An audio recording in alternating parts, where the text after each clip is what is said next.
Jeudi 24 avril 2025, au siège du COPIL citoyen à Libreville, une conférence de presse relance une affaire qui a marqué les esprits, celle de la gestion controversée des fonds Covid-19. Devant la presse et l'opinion, le mouvement citoyen a réaffirmé sa volonté d'aller au bout de l'action judiciaire. Une passation symbolique de documents a été faite entre l'ancien porte-parole Geoffroy Fumbla Libeka Makosso et le nouveau coordonnateur national.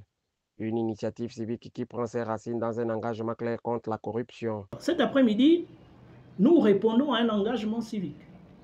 Cet engagement civique prend sa racine sur un discours qui a été prononcé le 4 septembre 2023 par celui qui était alors général et président de la transition, qui pour diriger notre transition nous disait qu'il fallait être sans pitié face à la corruption, qu'il fallait la dénoncer, qu'il fallait dénoncer les corrompus, il fallait dénoncer les détournements de fonds, il fallait dénoncer tous ces maux qui avaient conduit notre pays au bord de l'extrême. Pour l'ancien porte-parole, il ne s'agit pas d'accusations directes, mais d'un appel fort à la justice appuyé sur des faits troublants. Dans ce rapport, monsieur le coordonnateur, nous n'affirmons pas que X ou Y a détourné.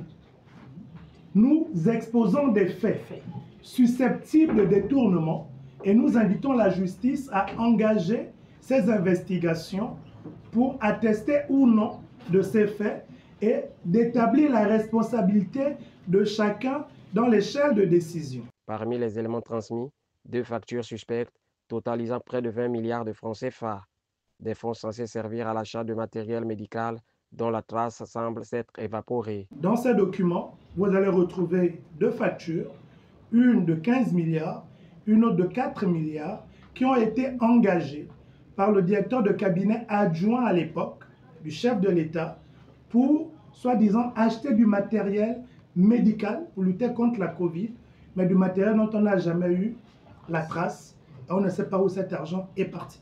Le dossier est également renforcé par des résultats d'audit indépendants du cabinet Deloitte qui confirment les conclusions du COPIL citoyen sur la mauvaise gestion des fonds. Ça, c'est le rapport rédigé par le COPIL citoyen, notre rapport communautaire, sur les 503 milliards. À côté de ce rapport, monsieur le coordonnateur, je me permets de vous transmettre ces derniers. Ce sont des rapports d'un cabinet international qui est Deloitte. Le cabinet Deloitte a mené 2 audits sur 2020-2021 et les 2 audits, heureusement, rejoignent les conclusions du rapport du COPIL citoyen parce que les 2 audits attestent que les fonds ont été mal gérés. Donc je vous remets également ces rapports qui sont publics. Le nouveau coordonnateur s'engage à transmettre ces pièces au commissaire général de la gouvernance judiciaire pour relancer officiellement les plaintes. Moi, à mon tour, en tant que coordonnateur national du COPIL citoyen, je vais transmettre ce dossier au commissaire général de la gouvernance judiciaire. Il s'agit pour le COPIL citoyen et sa gouvernance judiciaire de suivre ou de réactiver ces plaintes. La justice gabonaise est désormais interpellée. Le COPIL citoyen, dans la continuité de son action, réclame vérité, transparence et responsabilité. La gestion des 503 milliards du fonds Covid reste un dossier emblématique que la société civile refuse d'abandonner.